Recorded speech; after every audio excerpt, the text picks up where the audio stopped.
First డేనే Indians కు భారీ షాక్ ఇచ్చారు అమెరికా అధ్యక్షుడు డొనాల్డ్ ట్రంప్.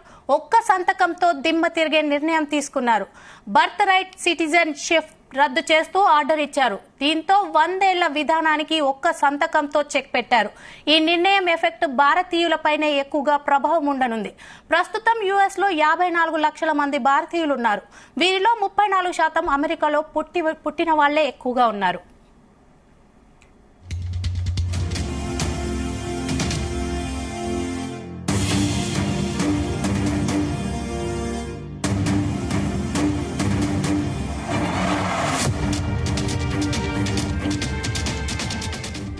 ఇదే అంశంపై మరిన్ని డీటెయిల్స్ శ్రీచరణ్ అందిస్తారు. శ్రీచరణ్, స్వప్న, డొనాల్డ్ ట్రంప్ అమెరికన్ ప్రెసిడెంట్ కాకముందు అందరూ కూడా ముఖ్యంగా భారతీయులు అందరూ కూడా చాలా సంతోషించారు. ఎందుకంటే డొనాల్డ్ ట్రంప్ వస్తే ఇండియాతోని సత్సంబంధాలు నెలకొంటాయి, అలాగే భారతీయులకు చాలా మేలు జరుగుతుందంటూ కూడా అందరూ భావించారు.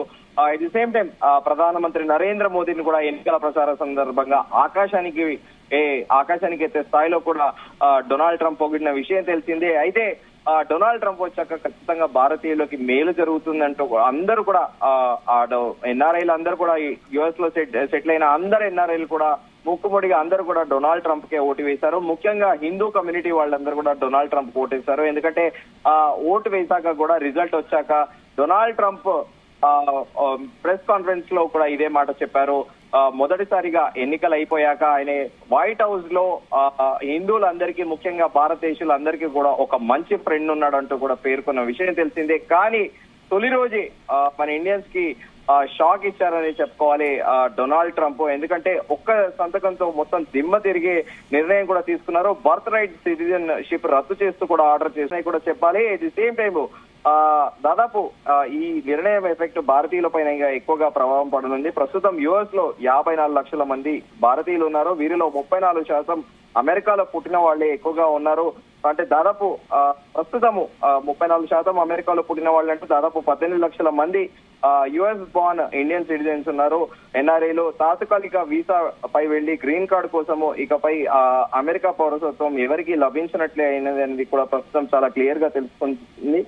ఎందుకంటే ఎన్నికల ప్రచార సందర్భంగా కూడా డొనాల్డ్ ట్రంప్ ఒకటే చెప్పాడు, లోకల్స్ కంటే అమెరికన్స్ కి ఎక్కువగా జాబ్లు కల్పిస్తానని, స్థానికులకే మొదటి ప్రయారిటీ ఉంటుందంటూ కూడా చెప్పాడు. ఎందుకంటే మనం యూజువల్ గా చూసుకుంటే IT, especially information technology IT sector లో కూడా భారతీయులు ఎక్కువగా ఉంటారు. రాష్ట్రాల్లో ఉదాహరణకి కాలిఫోర్నియా కానీ, అలాగే న్యూయార్క్ కానీ, at the same time Texas కానీ, ఇలా పలు ప్రాంతాల్లో ఎక్కువగా ఇండియన్స్ ఉంటారు. ఇంకా న్యూ జెర్సీ, టెక్సస్ లో అయితే ముఖ్యంగా మన తెలుగు వాళ్ళు ఎక్కువగా ఉంటారు. సో ఈ నేపథ్యంలో డొనాల్డ్ ట్రంప్ తీసుకున్న నిర్ణయంపై ప్రస్తుతం భారతీయులకు ఒక రకంగా షాకింగ్ అని చెప్పాలి. అట్ ది సేమ్ టైం పక్కనుండే ఇమిగ్రెంట్స్ గురించి, ఇల్లీగల్ ఇమిగ్రెంట్స్ గురించి కూడా తాను గట్టి నిఘా పెడతానని చెప్పారు. ఎందుకంటే మెక్సికన్స్ పక్కన యుఎస్ నైబర్హుడ్ కంట్రీ మెక్సికన్లు ఏంటంటే లోయర్ జాబ్స్ చేస్తూ ఉంటారు యుఎస్ లో, అంటే పారిశుద్ధ కార్మికులుగా లోయర్ జాబ్స్ అన్ని చేస్తూ ఉంటారు. అమెరికన్లకి స్వతహా ఒక నానుడి ఉంది, అమెరికన్లందరూ బతకస్తులని, తమ పని తాము చేసుకోవడానికి బద్ధకంగా ఉంటారని. సో ఈ నేపథ్యంలో లోయర్ జాబ్స్ ఎవరైతే మెక్సికన్లు చేస్తారో వాళ్ళందరికీ కూడా ఇప్పటి వరకు ఎన్ని ప్రభుత్వాలు మారినా కూడా వాళ్ళు ఇల్లీగల్ గా కూడా అక్కడ స్టే చేస్తూ ఉంటారు, పెట్రోల్ బంక్లలో పనిచేస్తూ ఉంటారు, అలాగే వాల్మార్ట్లు, ఇలా పలు వివిధ లోయర్ జాబ్లు కూడా చేస్తుంటారు. ఇంకా మన ఇండియన్స్ కూడా ఎంఎస్ మాస్టర్స్ చేయడానికి వెళ్ళిన వాళ్ళు కూడా కాఫీ షాప్ లో కానీ, వాల్మార్ట్స్ లో కానీ అందరూ కూడా జాబ్ చేస్తుంటారు. కానీ వీళ్ళదంతా పార్ట్ టైం ఉంటుంది, ఫుల్ టైం అంతా మెక్సికన్స్ ఉంటుంది. సో మెక్సికన్స్ పైన కూడా ఖచ్చితంగా ఇల్లీగల్ ఇమిగ్రెంట్స్ పైన నేను చర్య తీసుకుంటానని ఎన్నికల సందర్భంగా కూడా డొనాల్డ్ ట్రంప్ చెప్పిన విషయం తెలిసిందే. కానీ తాజాగా ఇప్పుడు ఈ నిర్ణయంతో, ఈ ఒక్క సంతకం నిర్ణయంతో భారతీయులకి రాబోయే రోజుల్లో కాస్త ఇబ్బందికరంగా మారే అవకాశం అయితే ఉంది. Swapna. Okay, thank you Sricharan.